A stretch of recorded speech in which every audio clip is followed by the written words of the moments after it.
में नगर निकाय चुनाव अपना चरम स्पर्श है। हमारा चुनाव प्रचार बहुत तेजी से बढ़ रहा है, लेकिन ये महसूस हो रहा है कि जो विपक्ष की पार्टियां हैं, कुछ बातें करके समाज को भ्रमित करने की कोशिश कर रही हैं। जैसे हमारे वैश्य समाज के बारे में आज सबसे पहले परिचय कर दूं। हमारे साथ बैठे हुए हैं हम सबके बहुत ही परम आदरणीय हमारे कृष्ण कुमार वकील साहब, जिन्हें एक बार भारतीय जनता पार्टी के द्वारा यहाँ पे प्रत्याशी भी बनाया गया। हमारे ईश्वर गुप्ता जी, जो कि भारतीय जनता पार्टी के वास्तव में बहुत बड़े स्तंभ के रूप में रहे और हमारे मंडल के काशी मंडल के दो बार नगर अध्यक्ष रहे। साथ में हमारे शक्ति प्रकाश अग्रवाल जी, जो कि हमारे मूल प्रकाश अग्रवाल जी के सुपुत्र हैं और एक काफी प्रतिष्ठित परिवार से वैश्य समाज से आते हैं। तो आज जो यहाँ पर बैठने का एक कारण है, इस चुनाव प्रचार जो भारतीय जनता पार्टी का और या और पार्टियों का होता था, एक बहुत सौहार्दपूर्ण तरीके से होता था। ये पहली बार एक ऐसा है कि काशीपुर को कहीं ना कहीं जातियों के निगाह से देखा जा रहा है। तो इसमें ये महसूस हुआ कि वैश्य समाज को कहीं ना कहीं ये दिखाया जा रहा है कि वैश्य समाज किसी पार्टी विशेष के साथ लग गया है। तो अब ये कांग्रेस के द्वारा जो भ्रमित प्रचार है, इसके बारे में एक स्पष्टीकरण देना बहुत आवश्यक था।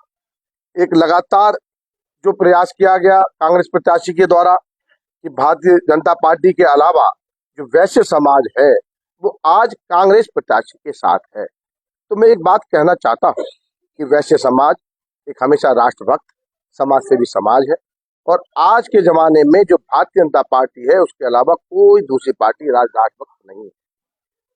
आज धारा 370 हटाने की बात हो, राम मंदिर बनाने की बात हो या देश समाज को दंगा फ्री करने की बात हो, ये भारतीय जनता पार्टी है जिसने पूरे देश में, हमारे क्षेत्र में, हमारे प्रदेश में एक शांति का वातावरण दिया है।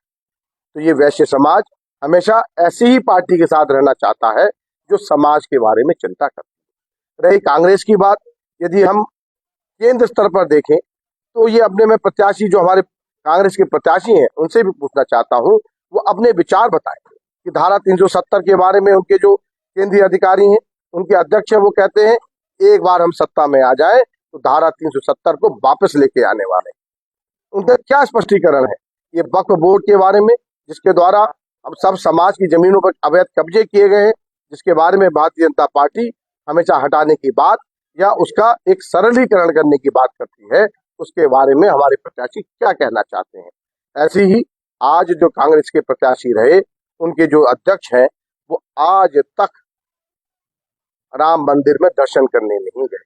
आखिर क्या घृणा है ऐसी राम मंदिर से, ऐसे हमारे राम को जिनके अस्तित्व को कांग्रेस ने नकारा था, जिसका आज वैश्य समाज जिनके आराध्य हैं, जिनकी लगातार पूजा करता है, आज ये कांग्रेस पार्टी के प्रत्याशी बताए कि ये उस पार्टी का प्रतिनिधित्व करते हैं जिसके विचार क्या है। ये उस विचारों के बारे में जब स्पष्टीकरण देंगे तब ये वैश्य समाज सोचे कि उस पार्टी के प्रत्याशी को हमें समर्थन देना है या नहीं देना। रही बात, आज भारतीय जनता पार्टी ही एक ऐसी पार्टी है जिसने वैश्य समाज को पूर्णतया सम्मान दिया है। हमारे आज प्रेमचंद अग्रवाल जी हमारे प्रदेश में कैबिनेट मंत्री हैं, केंद्र में स्पीकर हमारे ओम बिरला जी हैं। लगातार अगर वैश्य समाज को सम्मान देने का काम किया है तो भारतीय जनता पार्टी ने किया है।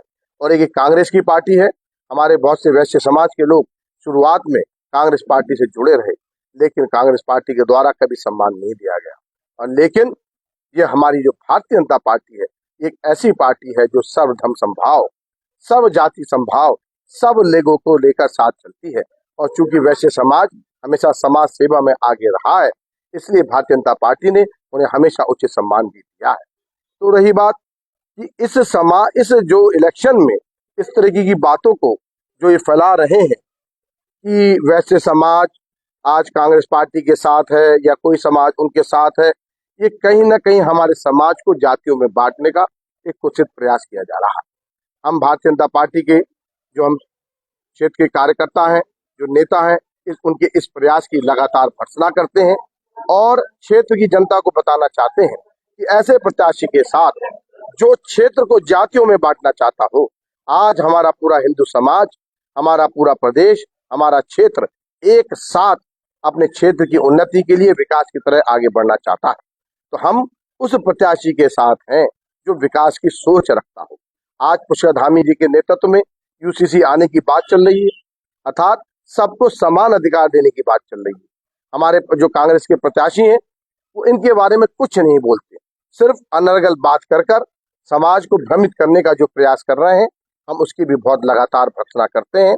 और भारतीय जनता पार्टी जो लगातार वैश्य समाज हो या कोई भी समाज हो, जो व्यापारी समाज हो, उसको एक सुरक्षा प्रदान करती है और उनके लगातार उन्नति में लगी हुई है। तो हम सब लोग जो वैश्य समाज के लोग हैं और पूरे क्षेत्र की जनता आज भारतीय जनता पार्टी के साथ है। और मैंने महसूस करा है लगातार 20 साल से भारतीय जनता पार्टी ने जो हमें यहाँ पे सांसद और विधायक दिए हैं, वैश्य समाज लगातार उनके साथ लगा हुआ है और उन्होंने उन्हें आगे बढ़ाया है।